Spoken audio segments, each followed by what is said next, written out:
Hello there, this is Mike from Mike's Good Stuff, the website that you should go to find out all the stuff that you should pay attention to.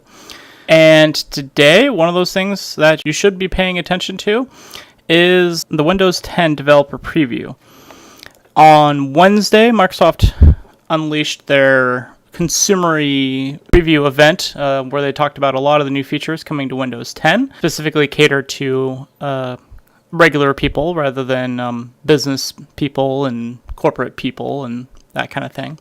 And despite actually telling us that we would get a preview build on sometime this week, they actually gave this preview to us on Friday, made it available through the developer preview program. And this preview actually does showcase a lot of the stuff that they talked about. A lot of things like Cortana and a new notification center, new start menu design, new UI design, all sorts of good stuff. And Windows 10 is looking better than ever. But I do want to mention, as usual, that I don't recommend installing this unless you're putting it on some sort of secondary computer or on a virtual machine or a secondary hard drive. This is currently set up on a second hard drive on my desktop computer. Don't put this on a main machine. It is still very buggy. A lot of the cool features that people will be interested in are not finished, nor are they really finally implemented. They're just kind of there to check out. We should be getting more preview builds as the months go by that will fill in a lot of these holes, and I'll let you know what's going on with them as they come up. But just to mention a few of the weird bugs with this build, it's one of the buggier builds that I've run across. Some other builds from December were causing a lot of problems, but while this one seems to be working for the most part on anything except for, well, Surface Pro 3 has a lot of issues. It's still, like I said, quite buggy. Whenever I boot up my computer now, the Windows bootloader will pop up asking me to pick a OS, even though there's an option to choose a default one to boot to, like if I want to boot to my Windows 8 installation instead of the Windows 10 preview, I can't set that default. In addition, the Xbox Live connectivity that exists for some PC games currently does not work. It's presumably because they did some playing around with the Xbox Live functionality with the new Xbox app. There was a weird battery icon that shows up on the lock screen. That's not a big deal, but it's just kind of weird. That's even on desktops, like I said. That's anything without a battery too. Some of the apps have a truncated name, which it's not a big deal, but that's apparently something that they're going to fix at some point. Like Windows Feedback now says Windows Feed B, and any devices that use connected standby, like the Surface Pro 3. Connected standby is kind of broken with this build, so you're going to see some pretty terrible battery life on the Surface Pro 3. Some people have even said that there are graphics issues with the Surface Pro 3, but I do believe that those have been fixed with driver updates now. And there's another weird one where the music app will actually disappear if you run it and then minimize it within 16 seconds. By disappear, I mean it will automatically close. If you keep it open for 20 seconds in the foreground and then minimize it, it's fine. So I think that has to do a little bit with that connected standby stuff too. It's really weird. But once again, it works. It's just a lot of the features I'm going to show you are not finished yet. They're just there to kind of show you what they look like. So I almost kind of think there's not really much of a reason to install this build right now, other than if you're interested, as I am, in the future of Windows and giving feedback to Microsoft. But there's no real benefit that you get from installing this over, say, a traditional 8.1 build, or heck, even the previous technical previews. So anyway, with that said, let's get to the new features. The big thing that everybody's going to be wondering about is this right here, Cortana.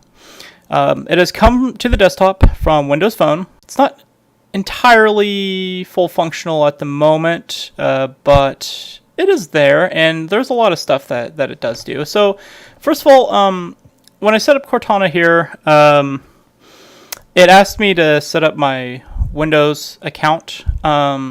Previously, I had it set up with just a standard username on this particular build. Once I had actually signed in, it pulled all this stuff. This is all of my Cortana preferences from the Windows Phone. So I have some U.S. news stuff, some world news stuff, local news, a stock ticker that I check, and some weather forecasts for Citrus Heights.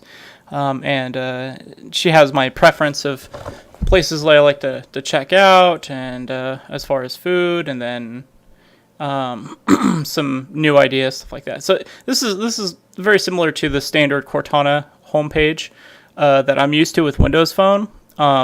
This is all, of course, very customizable within the notebook. So in the notebook, which is accessible just with this hamburger menu, you can.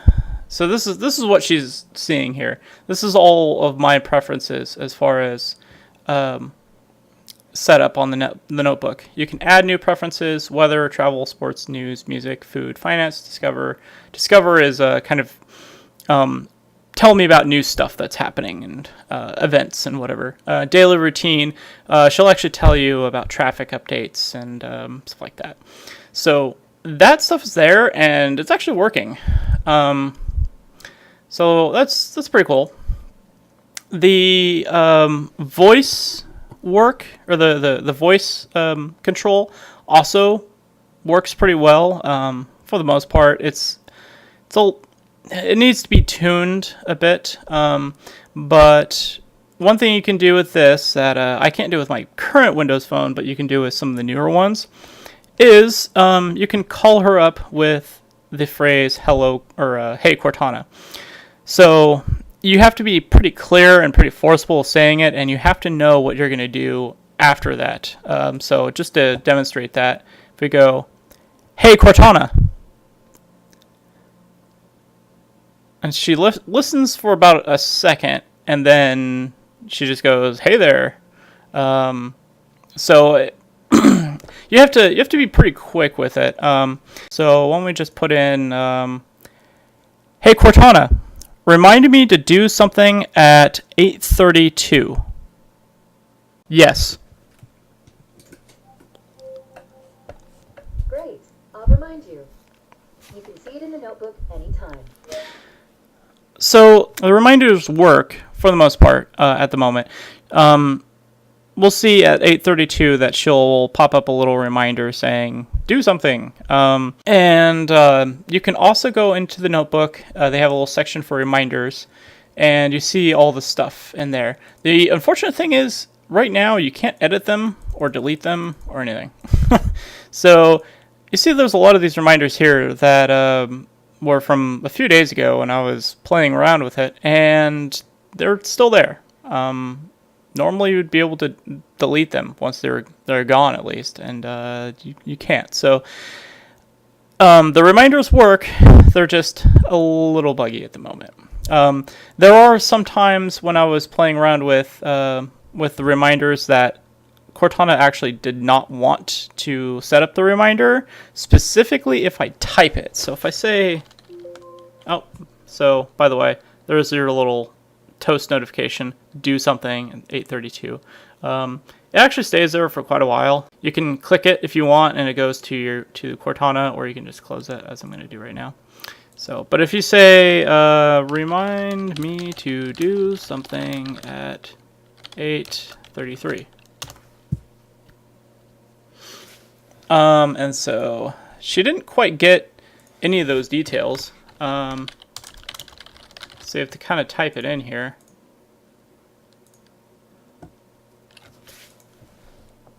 Oh, and she just crashed out there. All right, let's try this. Try this one more time. At 8.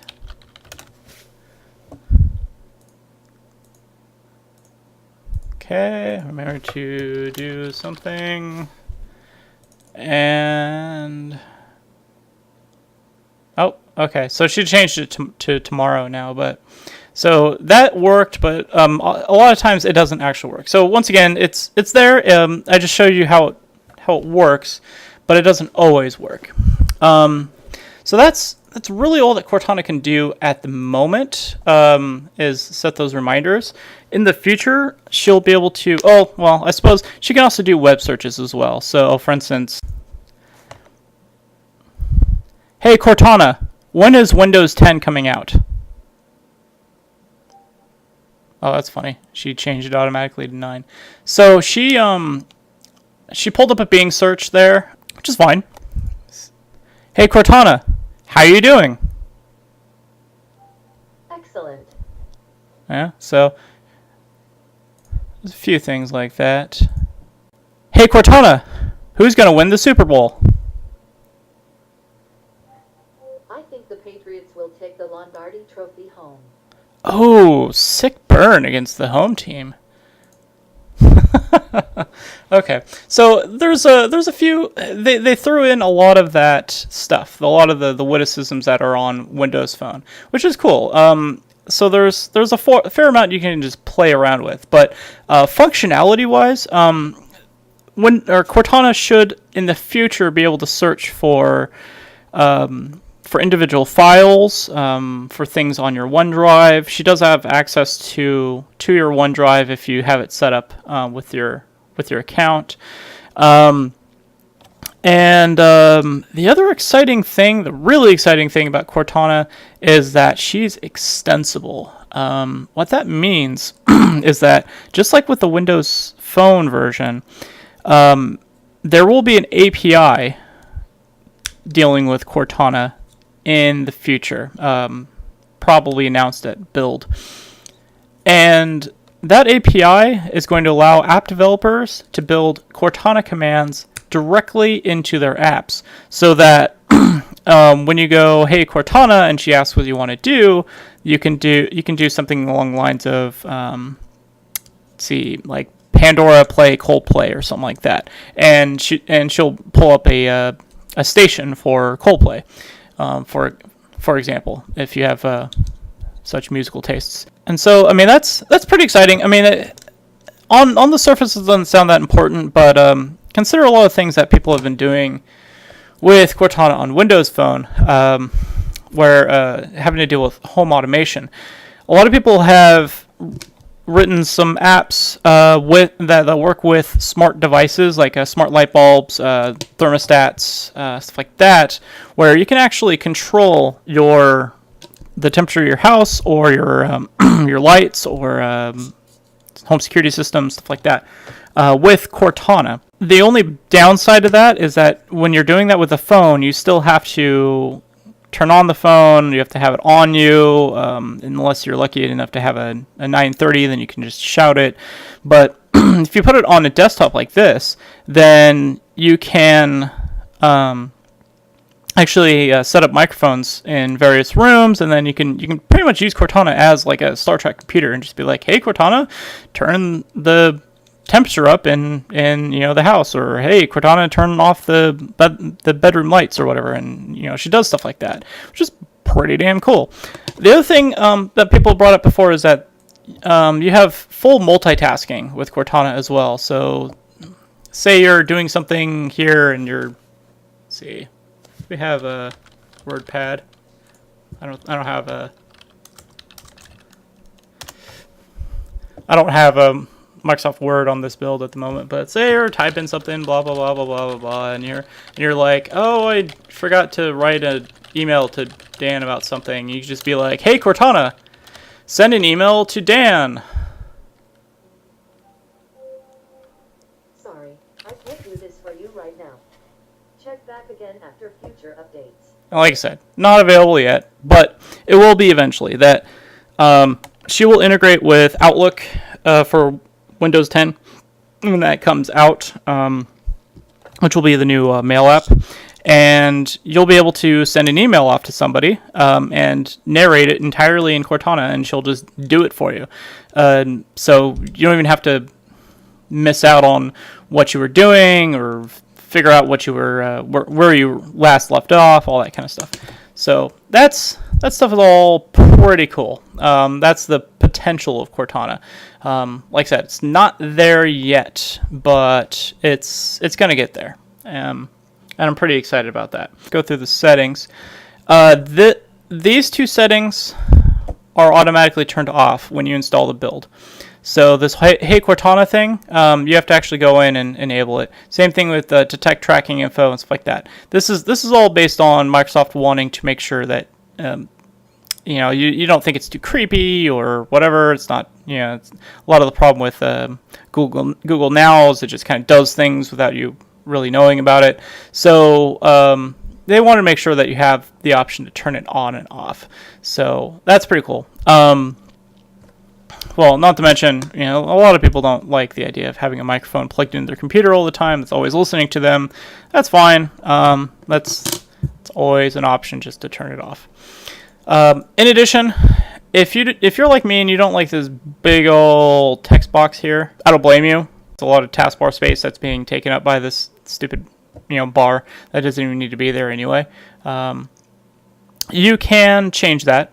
It's actually a pretty simple option. All you do is right-click somewhere on the taskbar over here, go to the search option, and you have 3 options to either show the search box, show the search icon, or disable altogether. And this search is specifically having to do with Cortana, obviously. So if you go search icon, the text box turns into a Cortana icon. If we want to go to search disabled, it's not actually going to disable Cortana altogether. It just disables the button. So for instance, if you still go, hey Cortana, then she's right. Yes, how can I help? Then she's still right there, but disappeared from the task manager. And for that matter, if you go into start menu, the text box will pop up again. So it's not exactly like she's gone, just saves a little bit of space. I personally like the search icon, so I'll just keep it there. While I'm there, let me also mention the task view button. You can remove this from the taskbar. It's kind of a pointless button when you have a non-touch system like this. If you're using a touch system, this might be useful, even though gesture support should make this pointless as well. The task view button is literally just, it opens up your, let's open up a couple windows here. It opens up your multitasking stuff. You can add multiple desktops. I've mentioned this in previous videos before. That's all task view does, but honestly, you can also just do Alt-Tab to switch between applications, or you can use Windows Tab to open up the task managers. So that's actually not needed at all. So we're going to remove that button.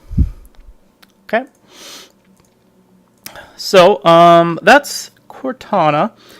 The other big point of news with this build is they got rid of the charms bar at last. The charms bar is gone. I don't really see that there's much of a reason to keep it around. There's a couple features that are still missing that I've let them know about, but maybe that will... I think a lot of those features that were in the charms bar are getting thrown into the apps themselves. So without further ado, this is the notification center. There's a few things in there right now. As you can see, it looks a lot better than previous builds. The notification center used to be, let's see, in the last build I saw, it was over here. The build before that, it got moved right next to the keyboard over here. But in both of those versions, it was just a little pop-up thing here that, blank white. There wasn't really much to it. There's not really much to this either, except it does look a little bit better popping up from the side than it does popping up like one of these here. So that's nice. There's also, I don't know, it seems like the text is a little crisper somehow. Like, I know this is a 1080 display versus the 720 I was using before, but it seems like they've cleaned up the text a little bit. There's a lot more black, like a thin black border around here. You have these new quick access buttons, which are cool.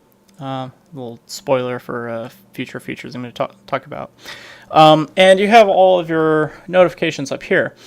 Note also that the notifications are all individual.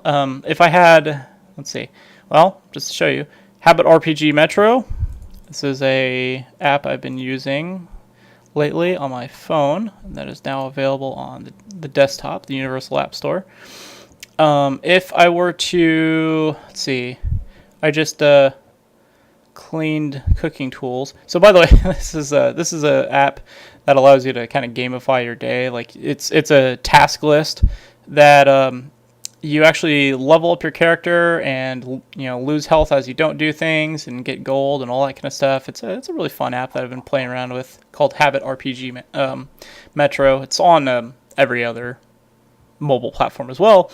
But I just cleaned the cooking tools. So if we do task done, I got a gold and 87 silver, and I found a chocolate apparently. So that's cool. But notice that it popped up a little toast notification here. If you close that and we go to the notification center, you've got 2 notifications here or 3 of them now, Habit RPG Metro. And you can deal with these individually. You don't have to deal with the entire thing like you used to have to deal with previous notification centers. You can either click on it and it'll open up the app itself and dismiss it at the same time, or you can slide it to the right, or you can click the X right there to get rid of it. Or you can just hit clear all if you want. So that's that. Also notice that this is how the app looks when you don't have any notifications you haven't already seen. If we go back to...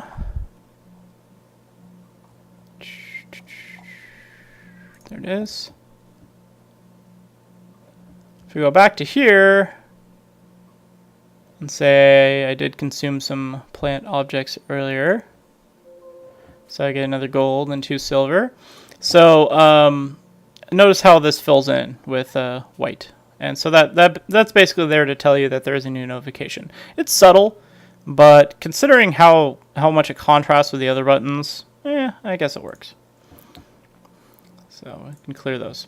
So that's the notifications. It doesn't seem to work with everything at the moment. There are a few apps that maybe Microsoft's getting rid of. For instance, the Mail app. See, I have an email in there, but it never notifies me through the notification center about that.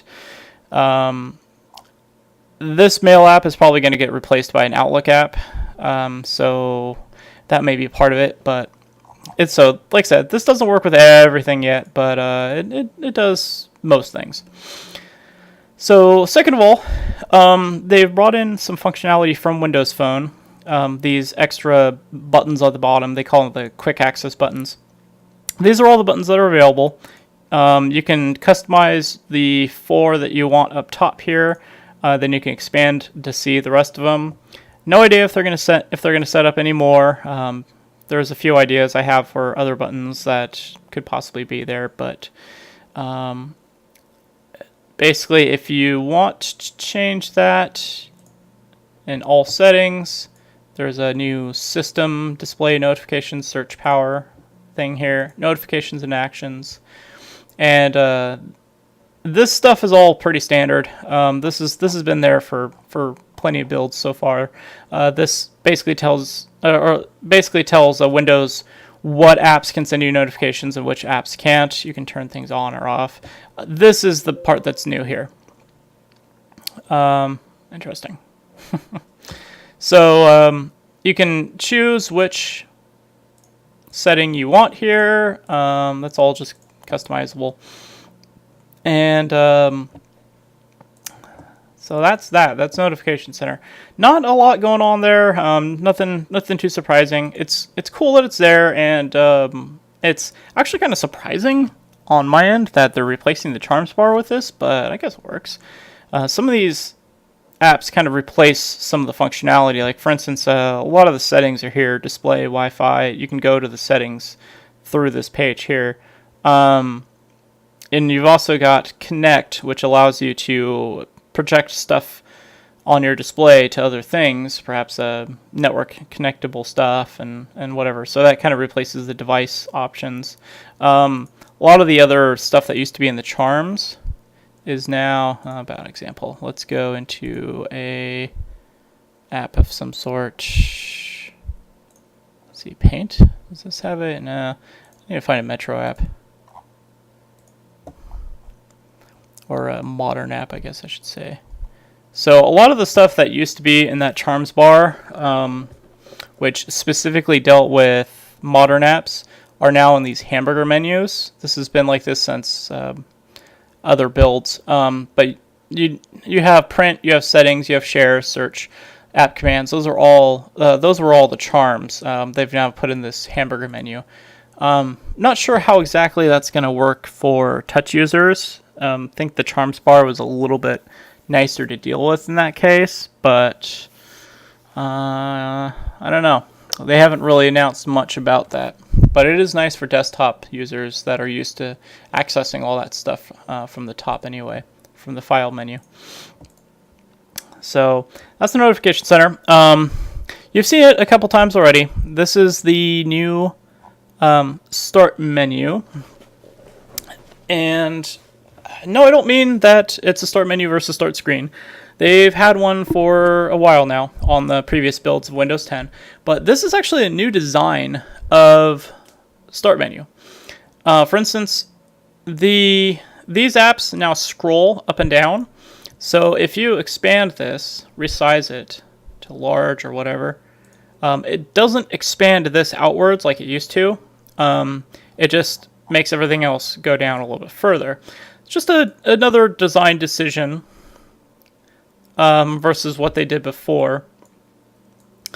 And I guess the rule is trying to figure out what people like better. This kind of design where you can just kind of scroll through your modern stuff, your live tiles, or the design where you can just clutter up your entire screen. I have a feeling people are going to take to this version a lot better, and that's why they've made this the default. Also notice that you have a lot of the same stuff here, like your standard places, your most used stuff. The all apps looks a little different because they now have letter designations for each category of alphabetized apps. It used to be a giant list. In fact, I'll show you the old version in a second, just to give you an idea of what it used to look like.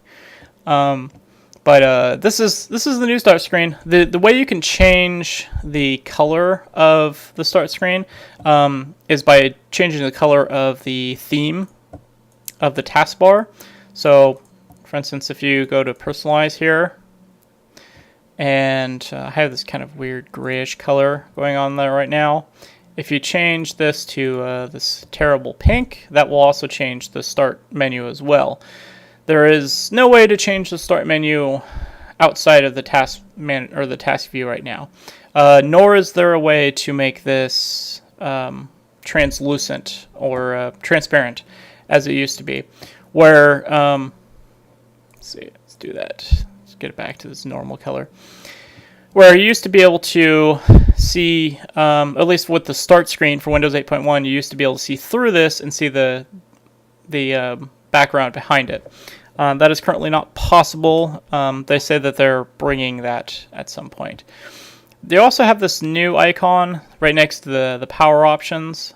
This is the expand and contract start. So if you expand it, it goes to full screen, like a start screen, Windows 8 style start screen.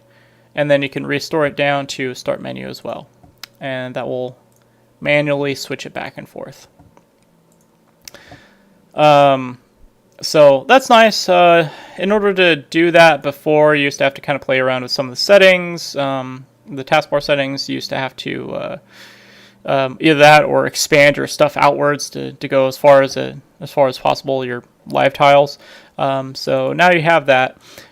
Part of the reason you have that is the new tablet mode in Windows 10. This is what they were calling Continuum for a while. This is for 2-in-1 devices. that if you take off the keyboard and use it as a tablet instead, like a Surface Pro or a HP X2 or something like that, then it will go into this tablet mode that should make it a little bit easier to work with as a touch device. So for instance, if you do this, have a bunch of things open at once. This is all in windowed mode. It's just fine for desktop. Start menus is normal. If you activate tablet mode and pretend for a second that I'm taking off the keyboard off of a 2-in-1 and grabbing the tablet, starting to poke it or whatever, this tablet mode will do this. It will make all of your applications full size, full screen. And it'll also turn the start menu into a start screen, full-size start screen. And then when you plug in your keyboard again, back to desktop mode. That's what they used to call Continuum, and they are now calling the tablet mode. So anyway, like I said, this is a new start menu, but there is a way to get back to the old start menu design from previous builds of Windows 10, should you want that sort of thing. All you need to do is go into regedit. By the way, the new search with the start menu with Cortana is pretty excellent. For instance, like, notice this. Go into regedit, and then you have web commands all there as well. You have a search my stuff option, and but it obviously knows what you're looking for is regedit, the program. There's a little bit more intelligence going into this searching now, which is nice. Anyway, so if we're in regedit, this is normally what you're going to see. You're going to need to go to current user, software, Microsoft, Windows, current version, Explorer, and finally Advanced. Just click on the folder there, and once you're in here, you just need to right click over here on the blank space, create a new dword 32-bit value, and you're going to name it Enable XAML Start Menu, with each word being capitalized. Okay, now you're going to need to restart Windows Explorer, Explorer.exe, in order to make this happen, because obviously it hasn't happened yet. The best way to do that is to go to the Task Manager, Control-Delete to go there if you didn't know. And then you're going to look for Windows, or Windows Explorer right here. There's an option to restart right here. No longer do you close Windows Explorer and then have to reopen it. That's kind of nice. So you just hit restart. This is popping up again, asking me how hard it was to show notifications. And voila! We got the old start menu style, or at least the start menu style from the previous build of Windows 10. Okay, stop that. Okay. So you've got a little smaller live tile option here. You can resize it if you want, and it will expand this stuff outwards. As you can see, it's building up further and further and further to the right. As I keep doing that. That is the old start menu style that I would imagine that they have decided to discontinue at the moment. This stuff is all the same. You've got your places, you've got your most recently used stuff. However, the all apps stuff is kind of a mess of things. There's no organization like there is in the new one. However, the one interesting thing that I noticed with this old start menu that is not existent on the new start menu is, you see all these things say install? These are all Windows 8 apps. that I have quote unquote purchased. Most of these are free. And they're giving me the option to install them because I haven't installed them on this computer. So basically, it's queuing up what's available in the store, like the My Apps option of the store, and showing me what's available to install that I haven't installed yet. It does clutter up the start menu quite a bit, but I noticed that stuff is not there with the new start menu. So in order to get rid of or go back to the previous start menu, you just want to delete that, and then we'll go back into the task manager, restart again, and we're back to the new start menu style. Like I said, notice in the all apps it's a lot smaller. They're not putting all those apps that I've installed or that I haven't installed on here, which is nice actually. It kind of cluttered things up a bit having all those freaking apps there that I clearly didn't want on here because I didn't install them. So that's that. We're going to go also to the new settings page. Oh, interesting. There's a little 1 down there. I've never noticed that before. Anyway, so this is the new settings page. It's a lot cleaner than it used to be before. If you remember from Windows 8, and, well, there was like this on previous builds too, this is what a lot of the settings, the PC settings, look like in previous builds and in Windows 8.1. You've just got so much just empty space here on the left. You've got a standard color, theme color, whatever that you've got going on. It just seemed, like I said, it just seemed like kind of a waste of space. There wasn't much going on there. That was the old Metro styling. This is the new styling that they're developing for Windows 10. Their new UI design. And it does look a lot better. Even though there's still a lot of white space here, I like the fact that they brought in an icon of some sort, that they have a name for what's going on, and then they also have these little, in light gray, these things saying, hey, this is the stuff that's in there.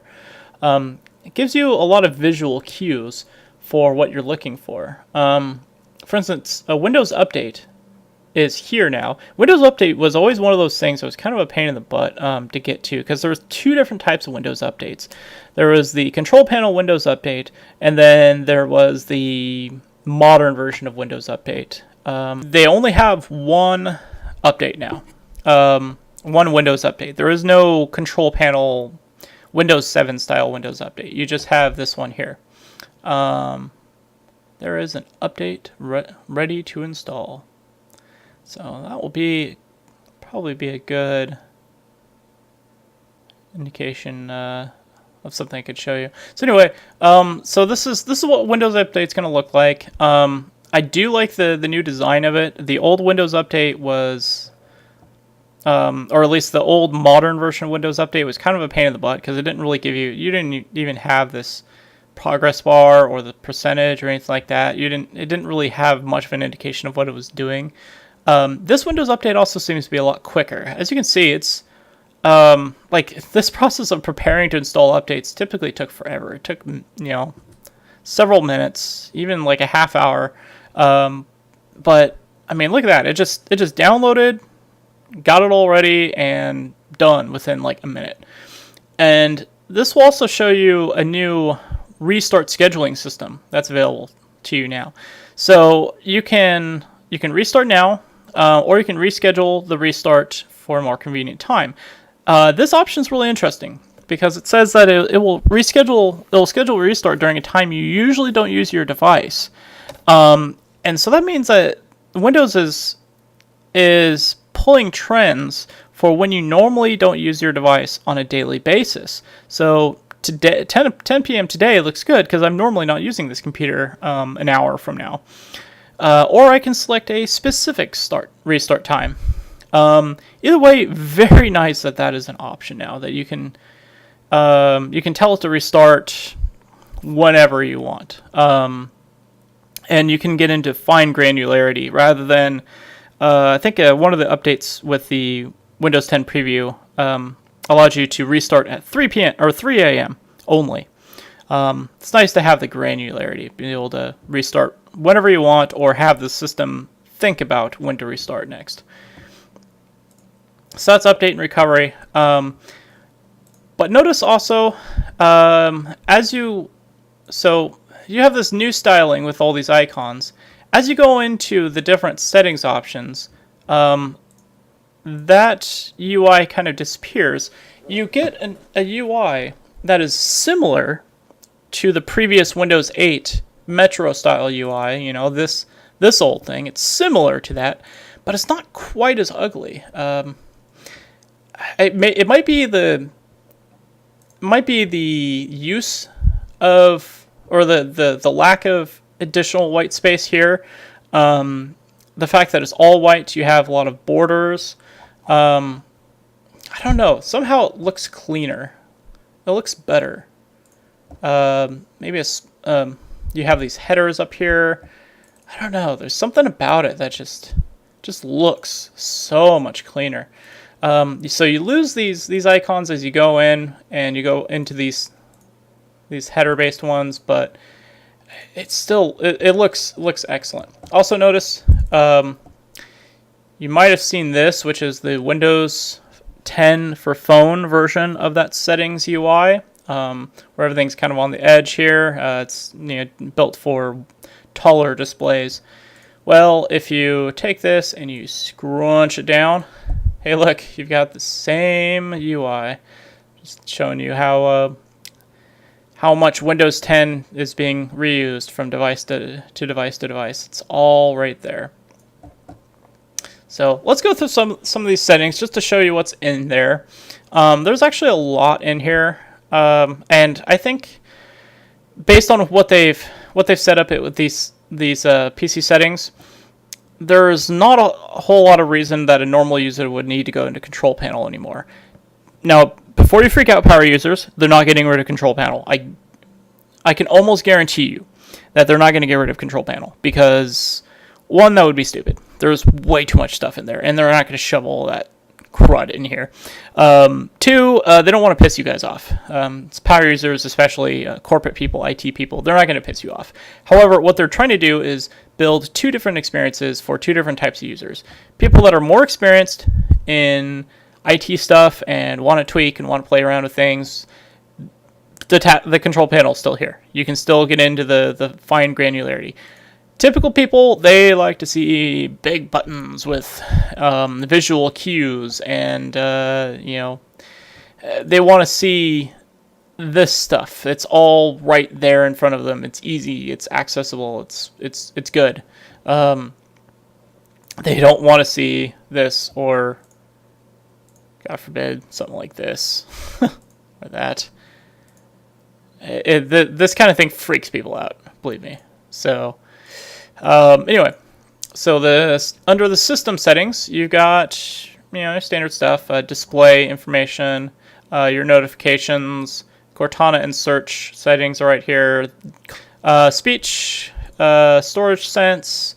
So this now has a new option. So this is storage sense. I don't remember if this was in previous builds or not, but you can now save. Or you can now set default save locations for certain types of things, documents, music, pictures, videos. For instance, I have a flash drive in here right now. I can tell it to save documents automatically to that flash drive. Very, very, very nice feature, especially if you've got a Windows PC that is really dark. Anyway, especially if you've got a Windows PC that has a very small amount of storage space, like 16 gigs. You've got like Surface RT or something like that, or some sort of 8 gig device. You have the option to plug in an SD card, have it save that stuff automatically. Currently, it doesn't seem like the save new apps and games to a different drive works at the moment.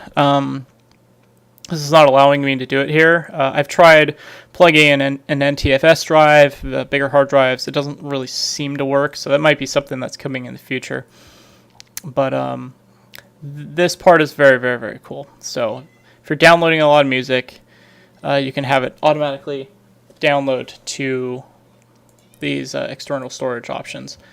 You've got some power options, windowing. I've already demonstrated this before, and there's nothing that really changed about it, so I'm not going to tell you much about it now. But this thing here, the arrow snap and the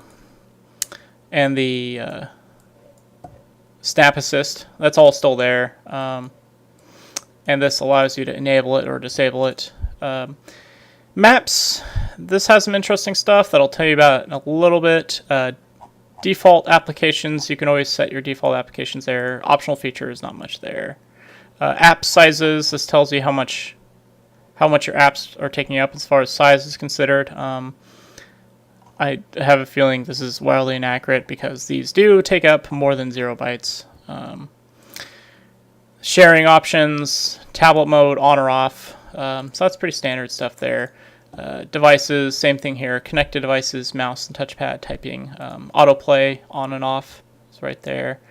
Network and internet. You've got your Wi-Fi, cellular, direct access for your, I think that's Azure-based VPNs or something like that.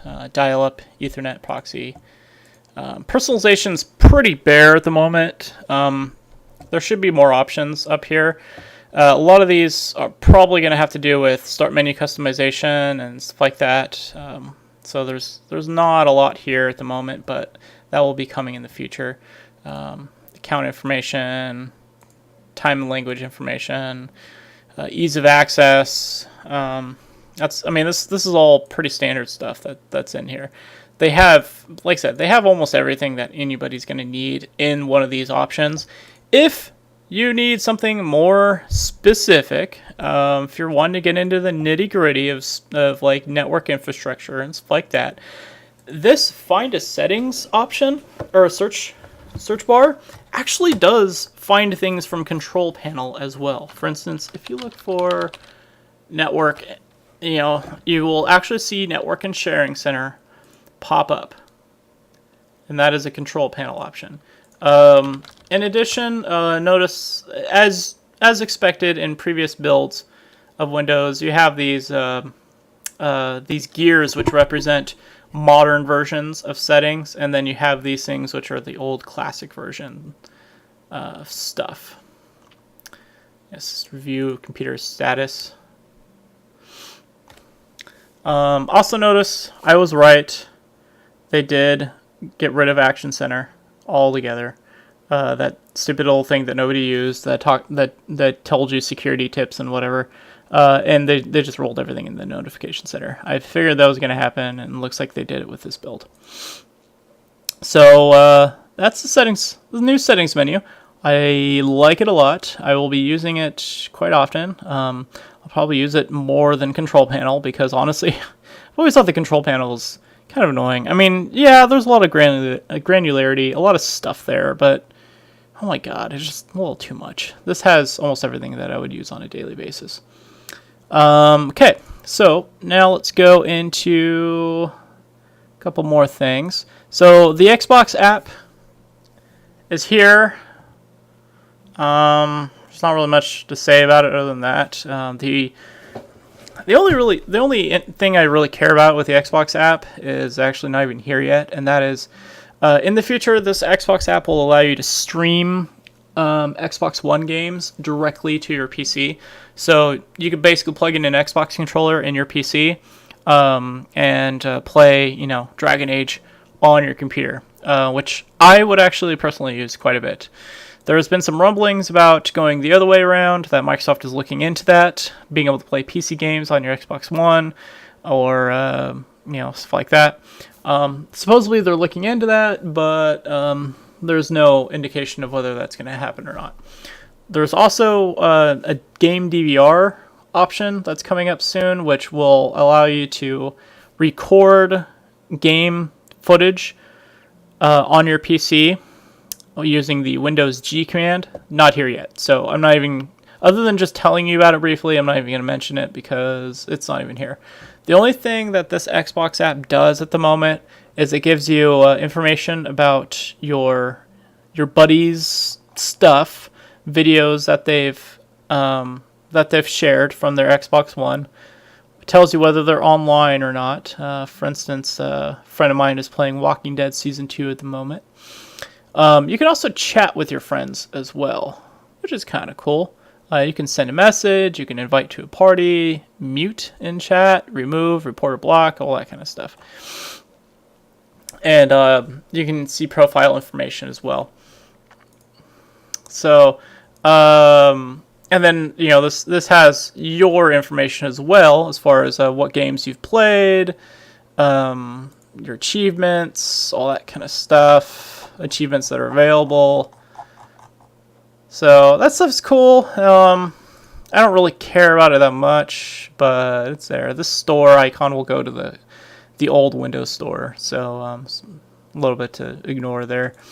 And the settings don't really do a whole lot right now. It can notify you when your favorite friends start broadcasting on Twitch, and you can turn on and off the live tile for this app. I haven't really seen what the live tile does yet, but as you can see, I'm not super active on Xbox Live as far as multiplayer stuff is considered. I tend to play a lot of single player stuff. But so that's there. It's not really much to write home about yet, but I'm certain a fair amount of you people will be interested in that. Speaking of the store, you've got a new store app. This one is in gray, not to be mistaken for the previous store app in green. These are two completely different stores, as you can see. This one is the old Windows 8 store, so it just has Windows 8 apps that were built on the desktop. This new app does actually show, or some apps that are on Windows Phone as well as on Windows 8. Doesn't have everything, and this is also a new style, as you can see, a new design of store, which looks very macOS like. It's pretty busy. It's not bad. It could be better, but it's at least better than the old Windows 8 style. So that is the new store app. I will mention a couple caveats here. Do not buy anything on the store yet. Apparently, if you buy, like, spend $7.99 on 8-zip for whatever reason, your purchase will not be saved. So if you go and restore your computer or go to another computer, you'll have to pay for it again. So currently, the purchasing options here are not working. In addition, neither are the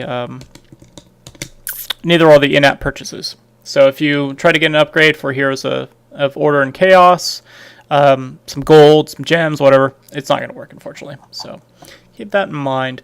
But you can still play around with that and see some of the stuff that's in there. All right, so let's talk about the Maps app a bit. I don't remember if the old version of the Maps app was updated with Here Maps, but that is now. It is no longer using the fairly terrible Bing Maps engine, I guess you could call it. It is now using Nokia's Here Maps, which is dramatically better.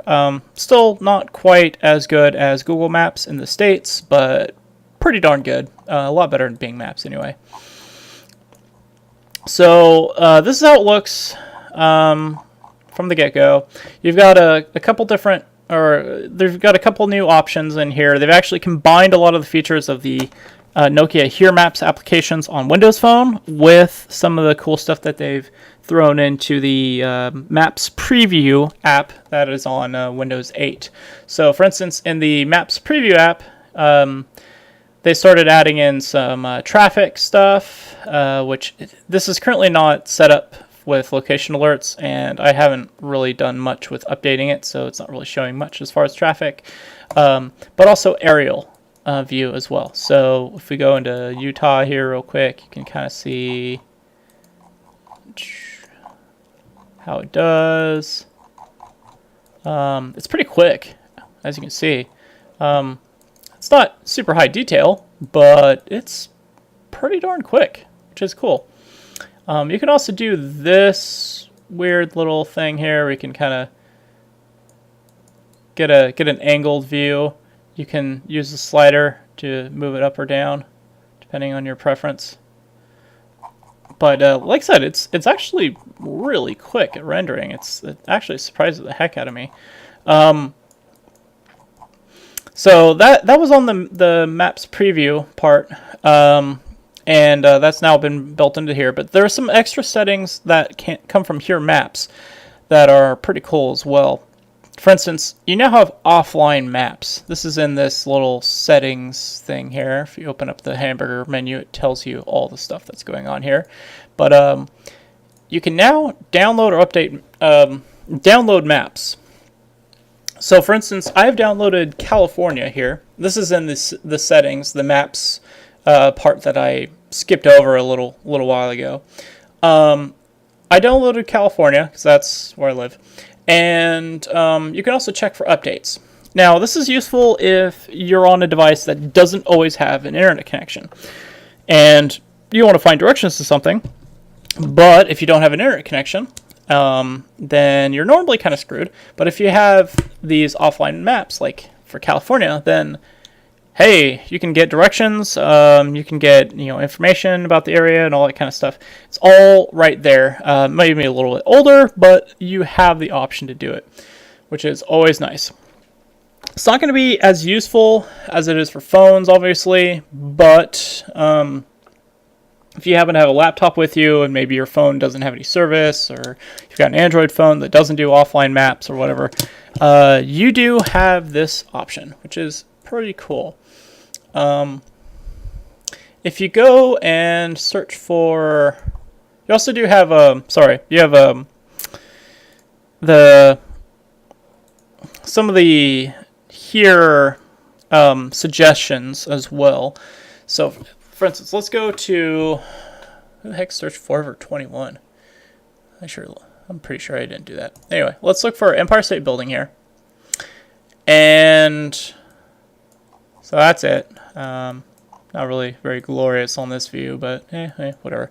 So that's the Empire State Building. So say you're going to go to the Empire State Building and you want to see where you should go for lunch or something like that. So first of all, you can favorite the application, or you could favorite this location. You can also share it with your friends. Send either an email, save it to OneNote, post to your social networks, post on a reading list. You can apparently create a playlist based on this somehow. Don't ask me. But also, you've got a city lens type feature, which is definitely very Nokia-like. This little button right here, which gives you the ability to look for places to eat and drink, things to see or do, shops, hotels, banks, even parking, which is very useful. For instance, if we look for parking around the Empire State Building, hey, got a whole bunch of different parking lots that are within reasonable walking distance of the Empire State Building. You can also go and check out what restaurants are available. There's a lot more restaurants than that, but in fact, they're actually showing a couple places here too, but they might be showing the highest rated stuff. See, banks nearby, all that kind of stuff. So it's nice to have that. And this is actually, I think, a lot more useful on the PC than on the phone personally, because a lot of times when you're looking at that stuff, you're planning your trip. You're planning on going somewhere, and you don't want to be stuck. Like if you're looking for you want to be looking for parking lots so you know where the heck you're going when you're going downtown. So that stuff is all right there. But thankfully this will be coming to Windows Phone as well, but it's cool that you can do that on your laptop, on your desktop. And as usual, you can also, of course, do directions as well. You can actually do transit directions, which is actually really handy if you live in Boston, New York, Chicago, something like that. You don't really have a car out of choice. Then you can set up transit directions, and it'll actually sync up with bus schedules and tell you where you need to get on and get off. So if you want to go from, let's say,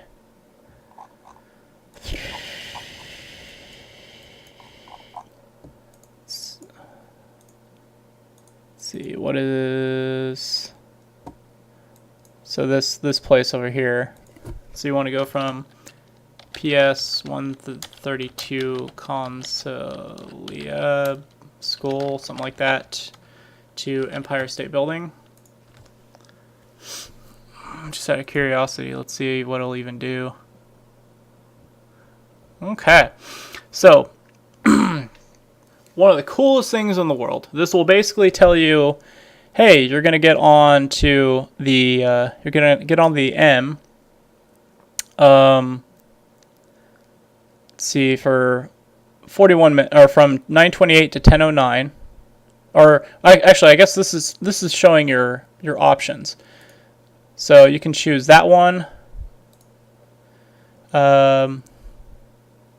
And so these are just different schedules based on the different buses that are available to now. So right now, so you can go 9:28 to 10:09, 9:31 to 10:02, 9:35 to 10:06, 9:39 to 10:10. So if you do this one, then you say, all right, so you need to walk to Hughes. That's where the bus stop is. Then you're going to get on the M to Forest Hills. It'll take 19 minutes. There's 6 stops in between. The previous stop, right before you get off, is 23rd Street. If you reach 42nd Street, you've gone too far. Really, I mean, just amazing. I love this transit option here. And then you're going to get off at 34th Street, and you're going to walk to the Empire State Building, and it's going to take you 4 minutes. And it gives you 4 options, and it tells you which one it thinks is the best option. And you can, of course, change. If you go to the options here, you can change your time. You can leave now, leave later, arrive by a certain time. You can change your route as well. You can also do the same thing, walking directions, and it gives you walking directions. You actually have to board a ferry in order to get from one side to the other. So that's kind of funny. And you can, of course, print or share these directions as well. So pretty cool. This app is looking really good, really useful, and I'm very excited to see this in its full form, and to play around with it, especially on the phone too. So pretty cool. That's the map app.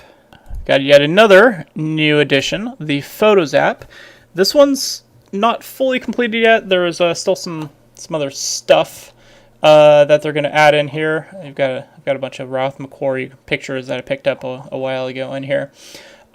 This hooks up via your OneDrive. This is actually, a lot of these photos are actually not synced up with my PC with OneDrive. As you remember, they have kind of screwed up OneDrive a little bit. They don't have placeholder files anymore, so you have to sync up additional or sync up specific folders. No, they have not done anything about that yet. They're still sticking to their guns, although they're saying that something's going to come eventually. We'll see. But anyway, this Photos app does actually work with OneDrive, syncs up with OneDrive. So it's not based on the photos that are only on your computer, which is nice. So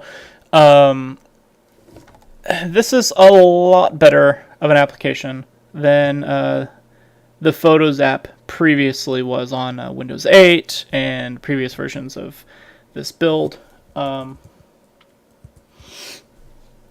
First of all, I mean, it's just a little bit cleaner. You have the new Windows 10 styling of this, thin borders, a lot of contrast with the emptiness inside. That sounded kind of philosophical there. Also, it's not like all tiles like the Photos app was. It seemed like Microsoft was trying to just force tiles everywhere it possibly could, and a lot of people didn't really like that. So it's nice having these menu options on the side here. So the collection side also looks a lot better. Before they were all of your photos were shown in a 4:3 kind of fashion. These photos are shown in a way that looks best for that photo. What is designed, or what the resolution is designed to be looked at. So there are some in here that are 16:9, 16:10, 16:12, and some of them that are 4:3, like this one here. Just depends on how the picture looks. So all of your pictures are just going to look as good as possible on this the stream here. And if you want to open up a photo, as I did here, then it opens it up full screen for the most part. I mean, as much as possible on my 16:9 display here.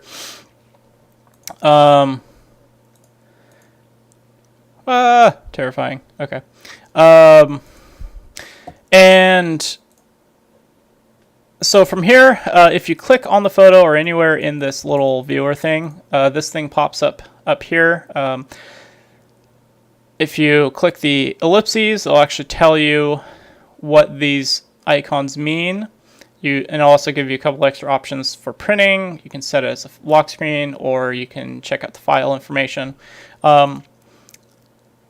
You can, of course, share by sending mail. I'm kind of hoping that they'll actually throw in some of the Windows Live Photo Gallery features in here, and you'll actually be able to share via Facebook and stuff like that. I have a feeling, though, that they're going to open up the APIs and hope that Facebook is going to add some stuff in here instead, but I don't know, we'll see. There's also a slideshow option, and you've got some editing options as well. Nothing super fancy. You're not going to replace Photoshop with this or anything like that, so keep that in mind. But you can change the color temperature, the tint, saturation. For instance, if you do a color boost here, it didn't really do much. You probably don't need to for this picture, though. We've got some filters, basic fixes, red eye, retouch. You can do stuff like that. Of course, you can also undo any changes that you've done as well by clicking this thing up here. Got some effects, vignette, select to focus. So, pretty standard stuff. Nothing crazy here. Let's cancel all changes to that. But it's cool. It's better than the previous Photos app, that's for sure. There are a couple of interesting features that they're going to be throwing into later builds, though, that are not yet available. For instance, this albums section. Apparently, this Photos app is going to be automatically creating albums for you based on a number of factors. You can, of course, customize these factors as you want, but they'll create albums based on things like location, based on who is in it, based on the date, based on whatever. It will actually create albums for you, organize your photos, which is pretty interesting. Same thing with folders. This will be a place to just basically see a folder view, like a file browser type of view of all of your pictures. One thing that is apparently working right now, but I haven't really seen much going on this matter, is that they are automatically enhancing photos when they can be improved from your OneDrive. So when you see a photo pop up in your Photos app, it should be slightly improved from the standard photo. And then you can share it, and then you can print it, and whatever. So this is similar to Google's Auto Awesome, where it automatically fixes any problems with photos and stuff like that. I haven't really noticed it doing much yet. I'm not sure if they've actually got the engine working or done a lot with it yet. But a lot of my photos that are on here are pretty good looking as it is. So you also have a live tile as usual. This is also another interesting option when if you have multiples of the same photo. For instance, if you took a burst shot and took a whole bunch of the same thing and nobody ever moved, it will actually show just one of those photos. If you turn it off, they'll show all of your duplicates. So that is an option there. That is the Photos app. Like I said, looks pretty good. This little zoom in feature here.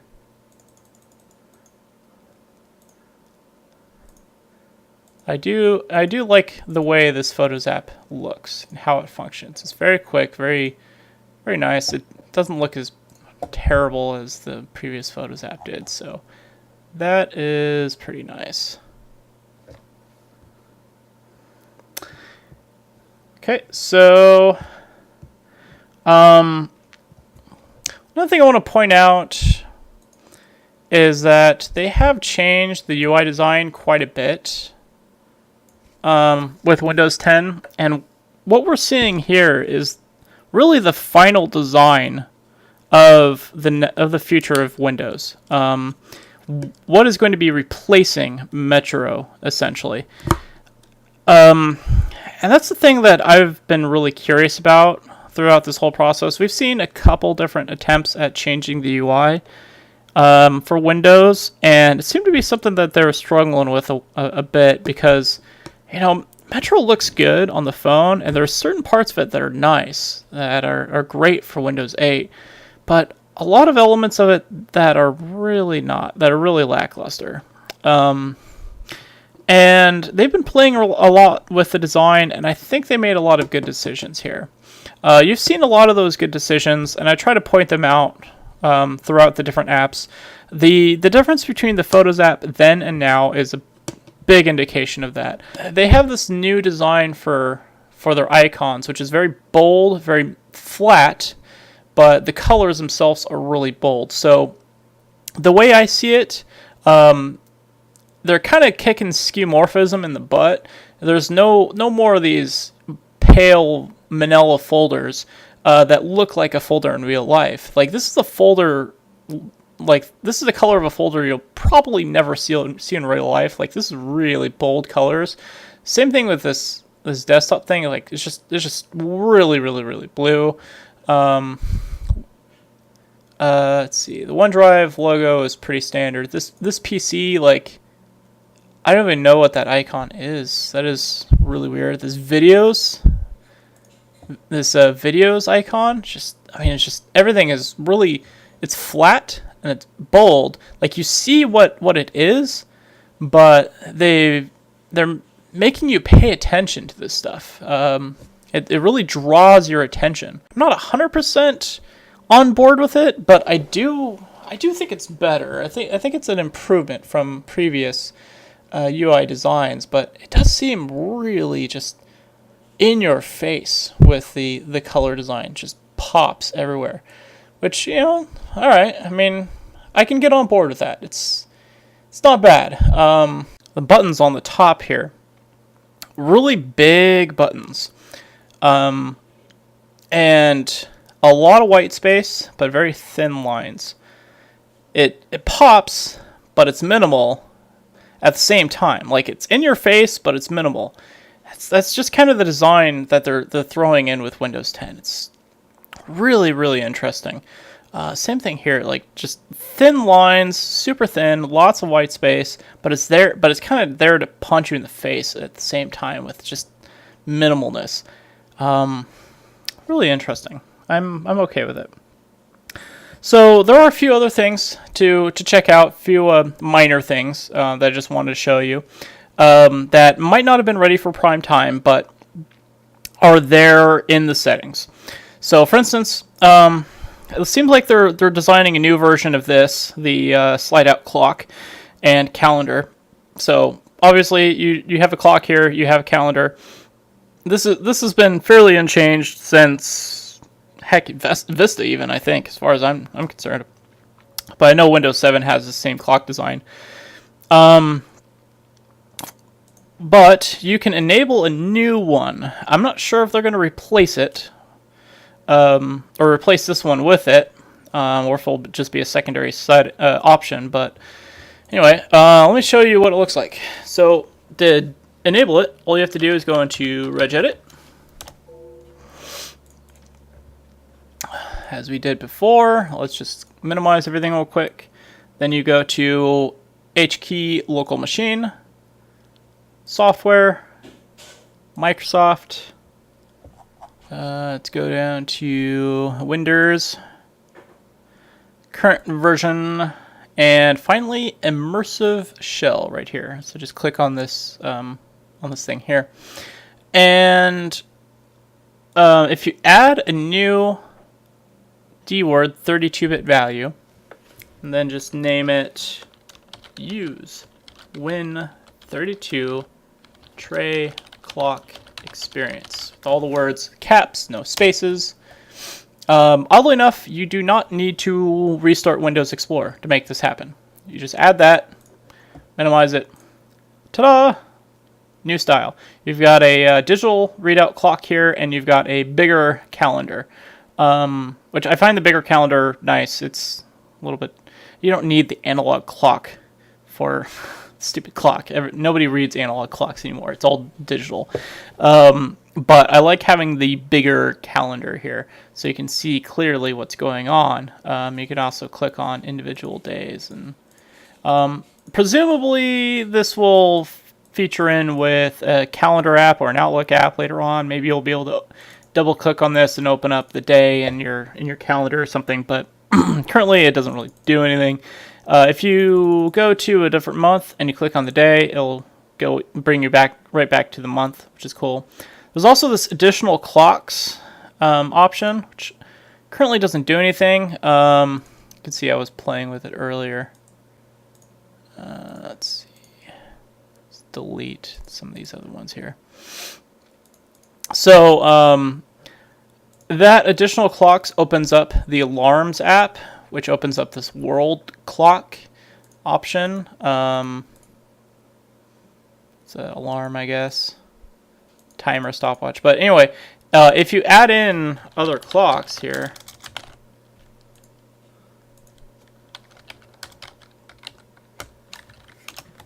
and then close it, these clocks still don't show up here. So, I mean, that's clearly functionality that they're going to add at some point, but it's just not there yet.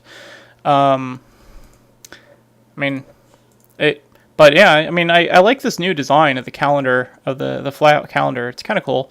The one thing you might be missing from that option is that this adjust date/time was on the original calendar style. But you'll just have to right click here and go there manually if you need to do that. But I imagine that's going to get replaced by this additional clocks thing in the future anyway, where you can actually manage your time options.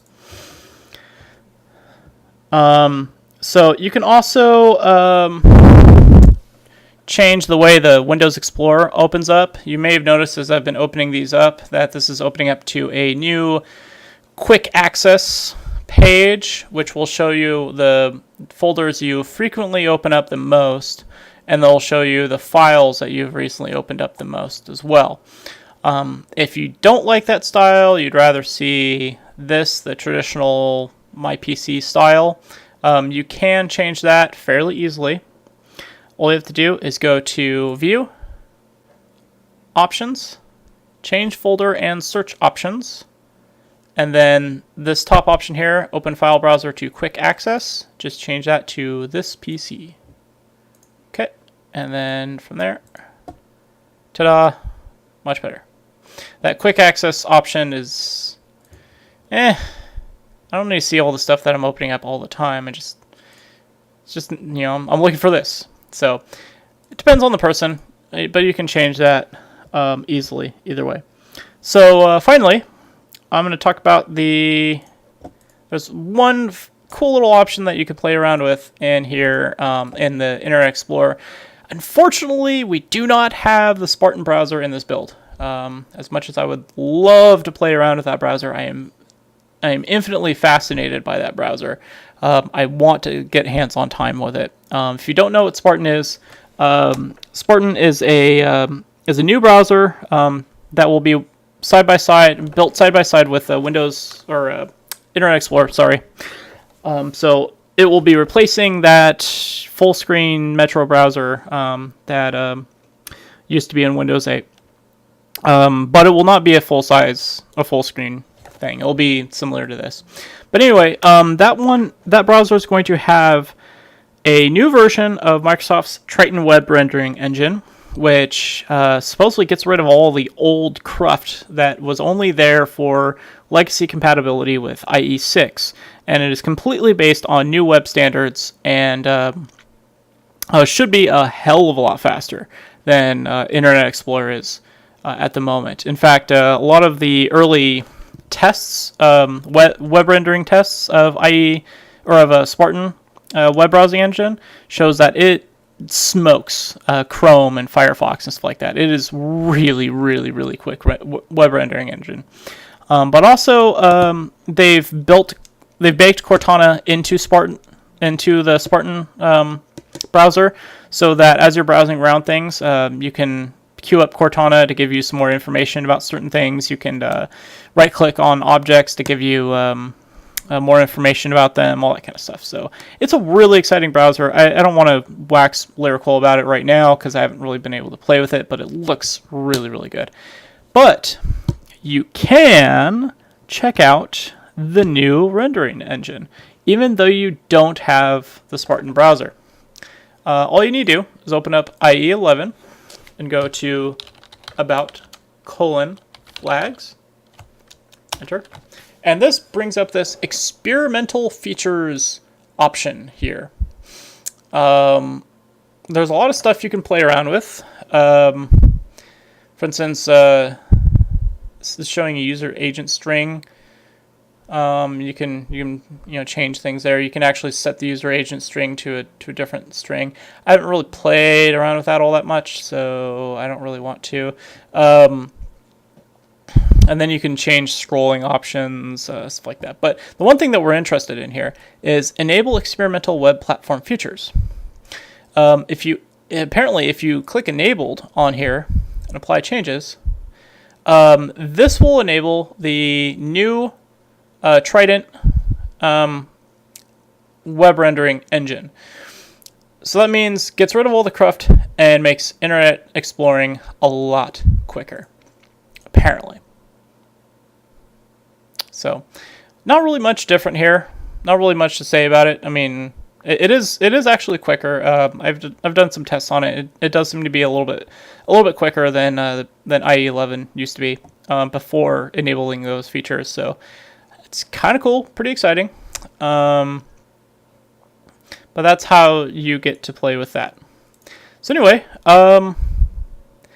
that is pretty much it for Windows 10. It was a lot of stuff in this build. Holy moly, I just spent a ton of time detailing this stuff for you guys. There was a lot of information also included on the write-up for this as well. So take a look at that if you like reading stuff. But that is Windows 10 build 9926. As new builds become available, I will continue checking them out, writing them up on mikesgoodstuff.com, and posting them to the Mike's Good Stuff YouTube page as well. So keep tuned in for more information. But also keep tuned to mikesgoodstuff.com because there's a lot of other stuff that I talk about as well. Not just tech, but also crafty stuff, restaurants, food, movies, various different geekery type of things. All the stuff that I'm interested in, that I think you'd be interested in as well. So thanks for watching. Hit up the comments if you have anything you want to mention, any questions you want to ask. Hit up mikesgoodstuff.com. Read the articles. And once again, thank you.